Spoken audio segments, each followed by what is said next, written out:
के इस लेक्चर में हम देखेंगे कि पावर फैक्टर क्या है, पावर फैक्टर के लो होने से क्या हमारे पावर सिस्टम पे इफेक्ट पड़ता है, पावर फैक्टर कहते किसे हैं, और पावर फैक्टर को अगर लो है हमारा पावर फैक्टर तो पावर फैक्टर को कैसे हम इम्प्रूव करें, किन किन टाइप के मेथड्स का यूज करके हम पावर फैक्टर को इम्प्रूव कर सकते हैं। तो पावर फैक्टर बेसिकली किसी भी एसी सर्किट में अगर वोल्टेज और करंट यानी कि पावर फैक्टर, अगर हम पावर फैक्टर को डिफाइन करना चाहें तो the cosine of angle between the voltage and current in an AC circuit is known as power factor cos phi. यानी कि किसी भी एसी सर्किट में करंट और वोल्टेज के बीच में जो फेज डिफरेंस है, यानी कि करंट और वोल्टेज के बीच में जो डिफरेंस है, फेज डिफरेंस जो है, तो उसके जो कोसाइन वैल्यू है उसको हम पावर फैक्टर बोलते हैं। अब ये डिफरेंस आता क्यों है? ये डिफरेंस आता इसलिए है क्योंकि हमारे हमारे जो ऐसी सर्किट है उसमें कई टाइप के लोड्स लगे होते हैं। किसी का बिहेवियर इंडक्टिव हो सकता है, कैपेसिटिव या फिर रेजिस्टिव, या फिर हो सकता है इंडक्टिव और कैपेसिटिव दोनों हो, या रेजिस्टिव हो केवल। तो उस केस में क्या होता है कि जो हमारी करंट होती है और वो जो हमारी वोल्टेज होती है, तो अलग अलग टाइप के डिफरेंट टाइप के लोड्स की वजह से करंट और वोल्टेज के बीच में कुछ कुछ फेज डिफरेंस का वेरिएशन होता है। तो फेज डिफरेंस के वेरिएशन की वजह से हमारा कुछ जो जो फेज डिफरेंस के बीच में वेरिएशन है उसकी कोसाइन वैल्यू, उसको हम पावर फैक्टर कहते हैं। तो पावर फैक्टर हमारा किस केस में लैगिंग होता है, किस केस में लीडिंग होता है, ये हम देखेंगे। कि जैसे कि हमारा अगर कोई भी सर्किट है उसमें अगर इंडक्टिव उसका लोड है, इंडक्टिव लोड है, तो उस केस में क्या होगा कि लैगिंग पावर फैक्टर क्रिएट होगा। लैगिंग पावर फैक्टर का मतलब कि हमारी जो करंट है वो वोल्टेज से कुछ कुछ मतलब कुछ एंगल लैग करेगी, कुछ पीछे रहती है करंट वोल्टेज से। तो ये हमारा इंडक्टिव लोड, ये हमारा लैगिंग पावर फैक्टर हो गया।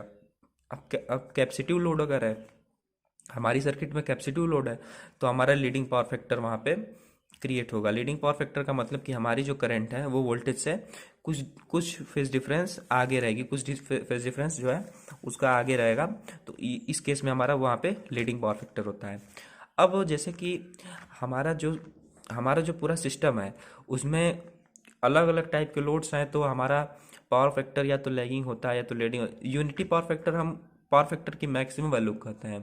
यूनिटी पावर फैक्टर के केस में हमारा पावर फैक्टर की वैल्यू 1 होती है, जो कि पॉसिबल नहीं है। किसी भी स्टेट में पावर फैक्टर 1 नहीं हो सकता है, क्योंकि क्योंकि हमारे सिस्टम में अलग अलग टाइप के लोड्स हैं, तो उसमें जो वोल्टेज ड्रॉप होगा वो कैपेसिटिव हो या इंडक्टिव या रेजिस्टिव हो, तो कुछ ना कुछ वोल्टेज और करंट के बीच में वेरिएशन जरूर होगा। भले ही वो 0.98 पावर फैक्टर हो या 0.95 हो, लेकिन वो कभी भी यूनिटी पावर फैक्टर नहीं हो सकता है।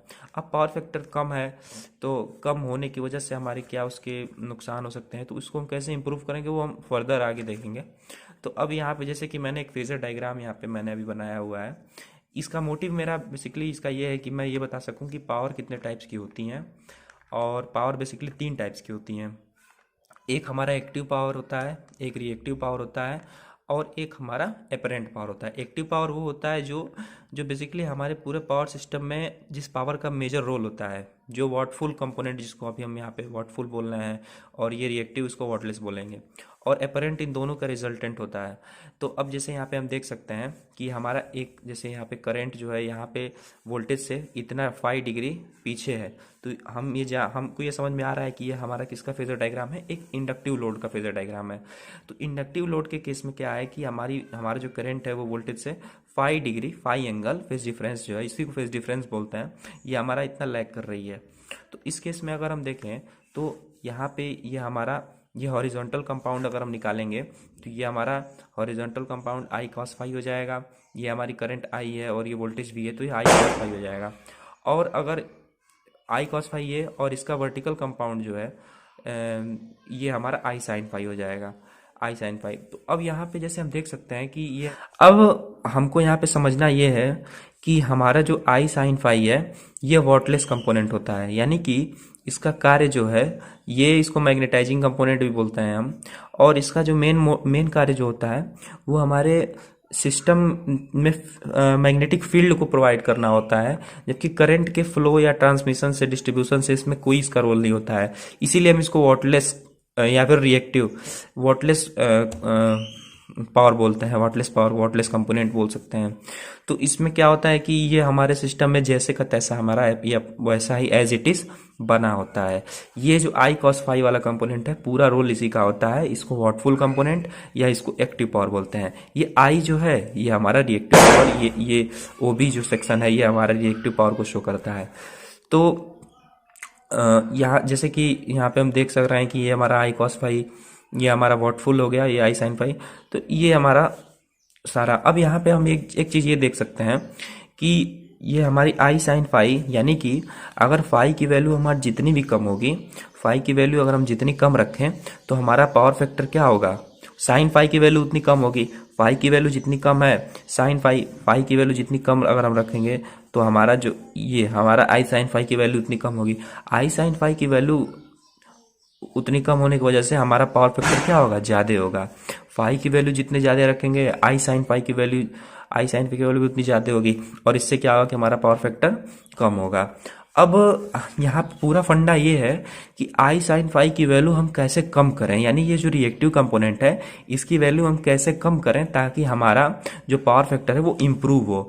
अब इतना तो हमको पूरा क्लियर है कि पावर फैक्टर अधिक होने से हमारे सिस्टम पे कोई उतना प्रभाव नहीं पड़ता। पावर फैक्टर हमारा कम अगर हो रहा है तो उस केस में हमारे पावर सिस्टम पे इफेक्ट वो डालता है। तो पावर सिस्टम पे जो लो पावर फैक्टर की वजह से जो हमारा पावर फैक्टर कम है, तो इसको हम कैसे इम्प्रूव करें ये हम देखने वाले हैं। तो हमारा मेन मोटिव ये यहाँ से निकल के आया कि हम वॉटलेस कंपोनेंट या रिएक्टिव पावर को कैसे कम करें, ये चीज़ है। अब इसके बाद हम यहाँ पे ये जैसे कि पावर फैक्टर अगर हमारा लैगिंग है, लैगिंग का इन द सेंस कि अगर 0.6 या अगर ये है लैगिंग, तो लैगिंग या लीडिंग पावर फैक्टर ये हम नहीं बता सकते जब तक हम उसके आगे ये ना बताएं कि उसकी मैग्नीट्यूड के आगे ये ना बोलें कि है ये पावर फैक्टर लैगिंग है या लीडिंग है। तो अब हम ये हमको बोलना ज़रूरी होता है, क्योंकि अगर हम पावर फैक्टर कोई हमसे पूछ रहा है तो हम अगर बोल रहे हैं कि ये जैसे कि कोई भी हमारा ये सिस्टम है तो इसकी पावर फैक्टर अगर हमको ज्ञात करनी है तो हमको ये बोलना पड़ता है कि 0.2 लैगिंग या 0.6 लैगिंग या 0.95 लैगिंग या 0.98 लीडिंग। तो इस चीज़ को हम बोल सकते हैं कि 0.6 लैगिंग या लीडिंग। तो इससे हमको ये पता चलेगा कि वो उसका बिहेवियर कैसा है, वो इंडक्टिव बिहेवियर का है या कैपेसिटिव बिहेवियर का है, या उसको 60% अगर उसको हम परसेंटेज में अगर उसको हम डिफाइन करें तो ये लीडिंग और लैगिंग का हमको फंडा समझ में आएगा यहाँ पे। तो इसके आगे हम ये देखें जैसे कि पावर फैक्टर का जो फॉर्मूला होता है, active power upon reactive apparent power. Active power और एपरेंट पावर का रेशियो होता है ये पावर फैक्टर, यानी कि एपरेंट केवीए रेटिंग अगर किसी भी सिस्टम की केवीए रेटिंग जितनी कम होगी उसका पावर फैक्टर उतना ही ज़्यादा होगा। तो ये हम देख सकते हैं। या फिर पावर फैक्टर कॉस फाई को R/Z भी हम बोलते हैं, R/Z यानी रेजिस्टेंस अपॉन इम्पीडेंस। तो ये भी उसका एक फॉर्मूला होता है, ये एक बेसिक फॉर्मूला होता है पावर फैक्टर का। तो ये हो गया पावर फैक्टर, ये हमारा एक्टिव पावर, रिएक्टिव पावर और ये एपरेंट पावर। और ये हमारा पावर फैक्टर लैगिंग है, लीडिंग है, इसको बताना पड़ता है हमको कि पावर फैक्टर की वैल्यू अगर मैग्नीट्यूड आपके पास हो तो पावर फैक्टर लैगिंग हो रहा है, लीडिंग हो रहा है। फाई की वैल्यू अगर आई साइन फाई की वैल्यू जितनी हम कम रखेंगे उतना हमारे पावर सिस्टम के लिए बेहतर होगा। अब पावर फैक्टर के कम होने से हमारे सिस्टम में क्या क्या डिसएडवांटेज आते हैं इसको हम पॉइंट वाइज देखेंगे। इसके अब आगे देखते हैं। अब जैसे कि हम देख सकते हैं कि हमारा अगर सिस्टम सिंगल फेज है या 3 फेज है। सिंगल फेज का मतलब कि हमारा सिंगल फेज सिस्टम का मतलब एक फेज होगा और एक न्यूट्रल वायर होगा।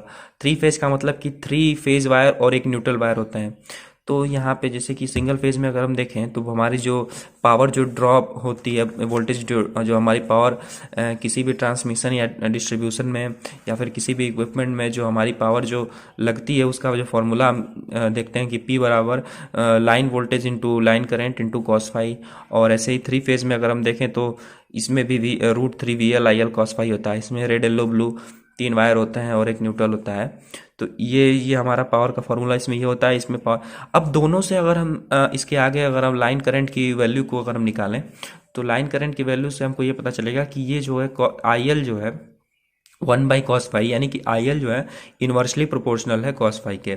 यही सेम केस इसमें भी है, 3 फेज में भी IL जो है इन्वर्सली प्रोपोर्शनल है cos फाई के। तब यहाँ से हमको ये देखने को मिलता है due to inverse inverse proportionality, cos phi की वैल्यू अगर हम जितनी हमारी लो रहेगी, हमारी करंट की वैल्यू उतनी हाई रहेगी। कॉस फाई की वैल्यू लो होने की वजह से करंट की वैल्यू, अब कॉस फाई लो यानी कि लो पावर फैक्टर, फिर वही वही चीज़ जो हम समझाना चाह रहे हैं कि पावर फैक्टर लो होने से क्या क्या उसके डिसएडवांटेज होंगे। यानी कि कॉस फाई के लो होने से, तो अब हमको यहाँ पे ये समझ में आ गया कि करंट की वैल्यू हाई होने से हमारे डिसएडवांटेज आने वाले हैं। तो अगर कॉस फाई की वैल्यू लो है तो हमारी करंट विल भी हाई, करंट की वैल्यू ज़्यादा होगी। तो अब करंट की वैल्यू ज़्यादा होने से हम क्या क्या हानियाँ होती हैं हमारे पावर सिस्टम में, ये हम देख लेते हैं। पहली चीज़ कि हमारे जो आई स्क्वायर आर लॉसेज हैं, यानी कि हमारे जो कॉपर लॉसेज हैं, या तो ट्रांसमिशन ट्रांसमिशन के केस में हमारे कॉपर लॉसेस जो है इनहेंस करेंगे, बढ़ जाएंगे, या फिर हमारा कोई इक्विपमेंट है उसमें भी पावर फैक्टर लो है तो करंट की वैल्यू ज़्यादा होगी। करंट की वैल्यू ज़्यादा होगी तो उसमें कॉइल्स की वजह से वो करंट ज़्यादा ड्रॉ करेगा, कॉइल करंट ज़्यादा ड्रॉ करेगा तो उस केस में क्या होगा कि उस कॉइल का कुछ ना कुछ रेजिस्टेंस होगा, और वो करंट के स्क्वायर से उसका गुणा होगा, तो उसमें लॉसेस ज़्यादा होंगे जिससे हीट जनरेट होगी और हमारा पूरा सिस्टम का वोल्टेज रेगुलेशन बिगड़ जाएगा और ओवरऑल एफिशिएंसी उसकी रिड्यूस हो जाएगी, और आई स्क्वायर लॉसेस इसमें बढ़ गए। ठीक है।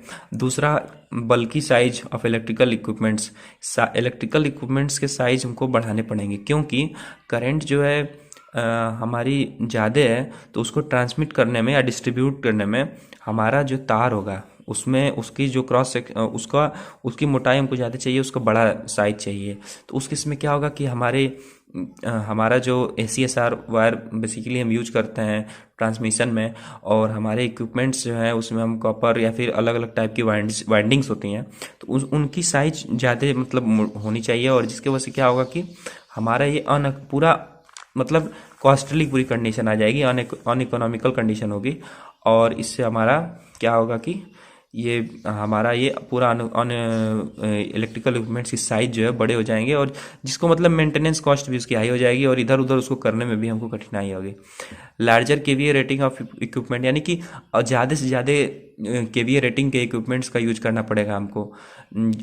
अगर हमारा पावर फैक्टर कम अगर हो गया तो केवीए रेटिंग ज़्यादा हो जाएगी, जिससे हमारी जो हमारी रिएक्टिव पावर की जो वैल्यू है वो हमारी क्या हो जाएगी कि वो हमारी ज़्यादा हो जाएगी, और ये हमको अनडिजायरेबल कंडीशन हो जाएगी ये। अब हमारा वोल्टेज रेगुलेशन जो है पुअर हो जाएगा। वोल्टेज रेगुलेशन पुअर इसलिए हो जाएगा क्योंकि हमने जितना वोल्टेज पे किसी भी सिस्टम में वो करंट जितना ट्रांसमिट करने की हमको रिक्वायरमेंट थी, और उधर से जो मैक्सिमम वोल्टेज ड्रॉप तो हमारा बीच में ही हो गया। आधी वोल्टेज हमारी मैक्सिमम जो पावर लॉस होने की वजह से हमारा पूरा वोल्टेज जो है बिगड़ गया, जो मतलब सेंडिंग रीजन और उसको रिसीविंग रीजन के बीच में जो हमारा पूरा वोल्टेज रेगुलेशन है वो बिगड़ जाएगा। उसके बाद handling capacity of plant will reduced, यानी कि जहाँ से हमारा जनरेशन हो रहा है करंट का, उसकी जो कैपेसिटी है, हैंडलिंग कैपेसिटी यानी कि उसकी इफिशियंसी है जो हमारे प्लांट की, वो भी पूरा रिड्यूस हो जाएगी। ऑल्टरनेटर जो हमारा है, ऑल्टरनेटर की इफिशियंसी भी रिड्यूस हो जाएगी, क्योंकि हमारा पावर फैक्टर लो होने की वजह से उस पूरे सिस्टम की जो है इफिशियंसी जो हमारी रिड्यूस हो जाएगी, क्योंकि हमारा जो अल्टरनेटर है वो एक फिक्स्ड फ्रिक्वेंसी पे वो वर्क करता है, और उस केस में पावर फैक्टर के बढ़ने या पावर फैक्टर के लो होने से उसकी फ्रिक्वेंसी में भी कुछ चेंज होने देखने को मिलेगा। तो अब जैसे इन सब चीज़ों को हम कैसे इंप्रूव करें, जैसे BFD का हम यूज करके उसको हम सही कर सकते हैं, उसको हम बाद में देखेंगे। तो इससे क्या होगा कि अल्टरनेटर की जो लाइफ है वो हो जाएगी, गड़बड़ हो जाएगी, कम हो जाएगी। तो handling capacity of plant will reduce. तो ये सारे डिसएडवांटेजेस हैं हमारे पावर फैक्टर के लो होने की वजह से।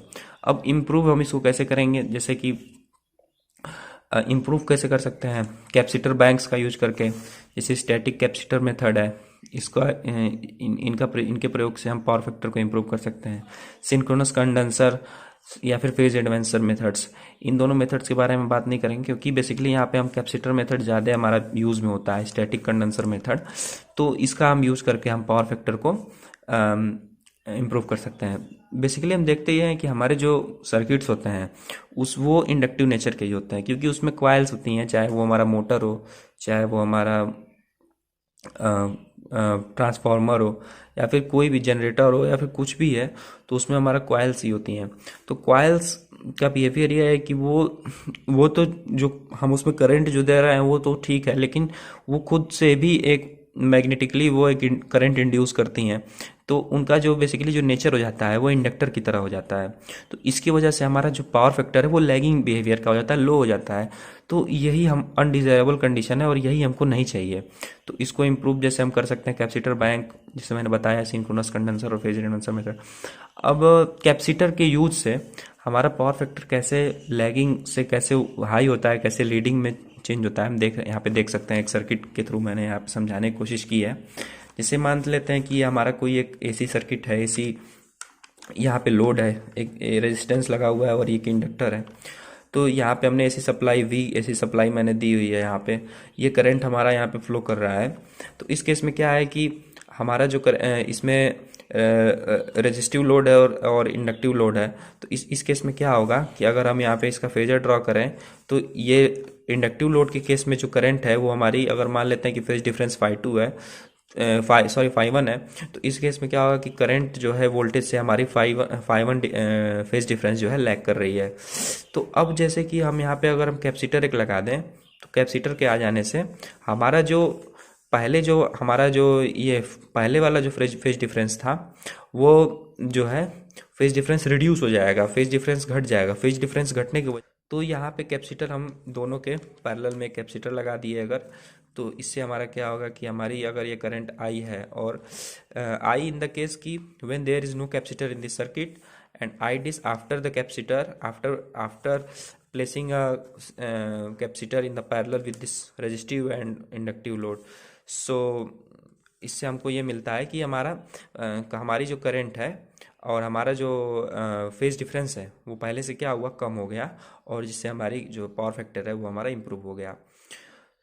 तो ये हमारा पावर फैक्टर, और हम इसको कैसे इम्प्रूव करें। एक कैपेसिटर या कैपेसिटर बैंक्स जो है वो बेसिकली सब स्टेशंस में लगाए जाते हैं। हमारे जो डिस्ट्रीब्यूशन सब स्टेशंस जो होते हैं, ग्रिड फीडर्स, वहाँ पे हम इनको लगाते हैं।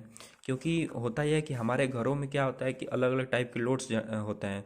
तो अलग अलग टाइप के लोड्स की वजह से क्या होता है कि कुछ loads inductive, maximum load inductive ही होता है।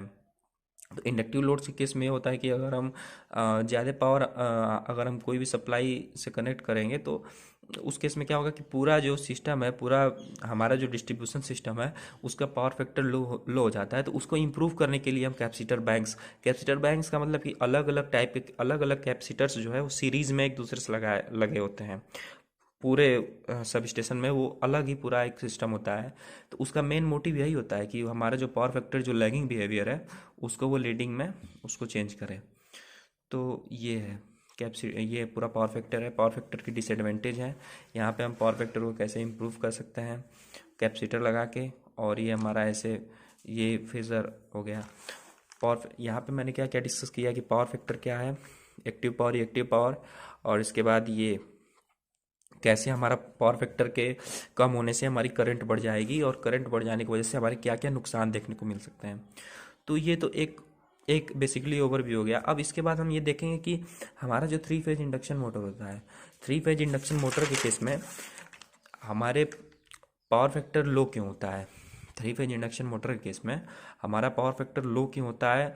हम हमारे घर में जो मोटर लगी हुई है या फिर कहीं भी जो हम देखते हैं, तो जो हमारे basically squirrel cage induction motor का यूज करते हैं हम, तो इनमें क्या होता है कि हमारा जो पावर फैक्टर है वो लो क्यों होता है, हमेशा लैगिंग बिहेवियर पावर फैक्टर क्यों होता है। नो लोड या फिर हम कह सकते हैं कि नो लोड या फिर लेस लोड, लाइट लोड जिसको, इस केस में क्या होता है कि पावर फैक्टर हमारा लो होता है, लैगिंग बिहेवियर का होता है। तो इसको हम कैसे इसको इम्प्रूव करें, कैसे मतलब क्या क्या किन किन टाइप के मेथड्स का यूज करके हम 3 फेज इंडक्शन मोटर में क्या क्या यूज़ करके हम पावर फैक्टर को इम्प्रूव कर सकते हैं। तो पहले चीज़ कि हमको ये समझना है कि पावर फैक्टर कैसे इसमें लैगिंग होता है, क्या उसका मेन रीज़न क्या है पावर फैक्टर के लो होने की वजह से। तो इसके पहले हमको एक मैग्नेटाइजिंग करंट क्या होती है ये हमको समझना पड़ेगा। देखो मैग्नेटाइजिंग करंट, यहाँ पे मैग्नेटाइजिंग करंट जैसे हमको नाम पता चल रहा है कि जो करंट जो हमारे पूरा जो वह करंट जो मैग्नेटाइज करने का काम करे, मैग्नेटाइज करने इन द सेंस कि हमारे फील्ड में फ्लक्स को सेटअप कराने का काम करती है, केवल इसका मेन मोटिव यही होता है। तो जैसे कि हमको पता है कि हमारा जो इंडक्शन मोटर है, 3 फेज इंडक्शन मोटर, उसमें 2 टाइप की वाइंडिंग्स होती हैं। एक हमारी एक स्टेटर वाइंडिंग है, एक रोटर वाइंडिंग है। तो स्टेटर और रोटर के बीच में जो एयर गैप होता है, एयर गैप में जो हमारा फ्लक्स इंड्यूस होता है, उस फ्लक्स को इंड्यूस कराने में इस मैग्नेटाइजिंग करंट का रोल होता है। ये मैग्नेटाइजिंग करंट हमारे एयर गैप में फ्लक्स को सेटअप कराने का कार्य करती है। तो अब चूंकि हमको पता है कि स्टेटर है, तो स्टेटर में वाइंडिंग होती है, अलग अलग टाइप की कॉइल्स होती है। तो उनका नेचर जो होता है वो इंडक्टिव नेचर होता है, इंडक्टिव नेचर होता है। तो अब इसमें जैसे मैग्नेटाइजिंग करंट के ज़्यादा हो जाने के ही वजह से हमारा ये पावर फैक्टर जो इसका है लैगिंग बिहेवियर का हो जाता है। इसका ये इसकी वैल्यू कांस्टेंट होती है। हमारा अगर मोटर नो लोड पे अगर है या फिर फुल लोड पे है, तो इसका ये बदलता, ये कांस्टेंट है। इसका ये अपना काम करेगी। ये स्टेटर और रोटर के बीच में जो एयर गैप है, उसके बीच जो फ्लक्स है, फ्लक्स को सेटअप कराने का कार्य होता है मेन इसका, मैग्नेटाइजिंग करंट का। तो अब इस केस में ये होता है कि हमारी जो वाइंडिंग है स्टेटर में, तो उसमें एक तो जैसे कि उसमें अगर हम सप्लाई देने के बाद हमारी मैग्नेटाइजिंग करंट हमारी क्रिएट हुई और वो एयर गैप में फ्लक्स को उसने सेटअप कराया। लेकिन कुछ क्वाइल्स की जो इंडक्टिव प्रॉपर्टी होती है, तो क्वाइल्स की इंडक्टिव प्रॉपर्टी की वजह से एक इंडक्टिव रिएक्टेंस क्रिएट हो जाता है। तो इंडक्टिव रिएक्टेंस यानी कि जैसे मैंने इसको लिखा है एक्सएल बराबर 2πfl, तो इंडक्टिव एफ एल यानी कि 2πfl की वजह से इंडक्टिव रिएक्टेंस जो है ये हमारा क्रिएट हो जाता है। जो इंडक्टिव रिएक्टेंस का is the nothing but a resistance, जो हमारे जो मैग्नेटाइजिंग करंट का अपोज करती है। और इससे क्या होता है कि एक लीकेज फ्लक्स हमारा जनरेट होता है। तो लीकेज फ्लक्स जो जनरेट होता है, तो इसकी वजह से क्या होता है कि हमारा हीट जनरेट होती है और हमारे I2R लॉसेस बढ़ जाते हैं। और तो इसमें बेसिकली जो मैग्नेटाइजिंग करंट है ये बहुत बड़ा रोल प्ले कर रही है पावर फैक्टर को लो करवाने में। तो इसमें मैंने यहाँ पे जैसे बताया आपको कि लीकेज फ्लक्स जनरेट होता है उस कॉइल की इंडक्टिव प्रॉपर्टी की वजह से after generating the I mu magnetising current के बाद, तो ये मतलब इंडक्टिव रिएक्टेंस क्रिएट हो जाता है। तो अब यहाँ पे जैसे हमको पता है कि पावर फैक्टर लो होता है अगर हमारा जो इंडक्शन मोटर है वो लाइट लोड पर है, या फिर नो लोड पे तो मतलब पावर फैक्टर एकदम ही पुअर होता है। वो जैसे नो लोड पे तो अगर हम देखें तो पावर फैक्टर की जो वैल्यू होती है 0.15 से 0.2 लैगिंग बिहेवियर की होती है, वेरी पुअर होती है। और अगर हम मोटर को, इसीलिए हम कभी भी नो लोड पे नहीं चलाते हैं। ये क्वेश्चन एक बहुत ही अच्छा क्वेश्चन है कि हम why we should not run motor on no load और लाइट लोड। तो इसका मेन रीज़न यही है जो मैंने अभी आप लोगों को बताया। तो ये 3 फेज पावर फैक्टर लो होता है। अब जैसे कि हमारे स्टेटर में ये सब खेल हो रहा है कि मैग्नेटाइजिंग करंट की वजह से हमारा इंडक्टिव रिएक्टेंस कैसे क्रिएट हो रहा है, यही सेम जो है ये रोटर में भी ये चीज़ होती है। तो यही मतलब मेन रीज़न हो जाता है कि पावर फैक्टर हमारे लो होने की वजह से, पावर फैक्टर लो क्यों होता है उसका ये सारे रीजन्स हैं। तो हम मोटर को नो लोड पे रन इसीलिए नहीं कराते हैं क्योंकि हमारा पावर फैक्टर जो है वो लैगिंग नेचर का होता है, इंडक्टिव रिएक्टेंस क्रिएट होता है और मैग्नेटाइजिंग करंट की वैल्यू इन्हेंस करती है। तो ये हमारा ये पावर फैक्टर लो होने का रीज़न है इंडक्शन मोटर में। अब पावर फैक्टर को करेक्शन यानी कि पावर फैक्टर को कैसे हम इम्प्रूव कर सकते हैं, इसके मैंने कुछ पॉइंट्स यहाँ पे हमने मेंशन किए हुए हैं, इसको आप पढ़ सकते हैं। जैसे कि capacitor banks, power factor individual machines, यानी कि कैपेसिटर और कैपेसिटर बैंक्स को हम इंस्टॉल करके हम इंडिविजुअल मशीन्स की जो पावर फैक्टर है उसको इम्प्रूव कर सकते हैं। ये मैंने पीछे जैसे बताया, कैपेसिटर लगा देने से कैसे उसका फेज डिफरेंस जो है वो पहले वाले फेज डिफरेंस से कम हो गया और पावर फैक्टर हमारा जो है लैगिंग से लीडिंग में उसको चेंज हो गया। इसके बाद मिनिमाइज ऑपरेशन ऑफ आइडलिंग और लाइटली लोडेड मोटर्स, यानी कि हमको कभी भी अपने मोटर को लाइट लोड पे नहीं चलाना चाहिए। लाइट मोटर को एक परफेक्ट लोड प्रोवाइड करके, यानी उसका जो रेटेड जो करंट है, हमको यस इतना लोड उसको देना चाहिए कि अब वो अपने रेटेड करंट को ड्रॉ करे, जिससे हमारा क्या हो सकता है कि पावर फैक्टर जो है हमारा इंप्रूव कर सकता है। Installing VFD systems to lightly loaded motors, यानी कि वीएफडी सिस्टम्स, वीएफडी के वेरिएबल फ्रिक्वेंसी ड्राइव वीएफडी, तो इसमें क्या होता है, फ्रिक्वेंसी को वेरी करके हम पावर फैक्टर को हाई कर सकते हैं या लीडिंग में कन्वर्ट कर सकते हैं।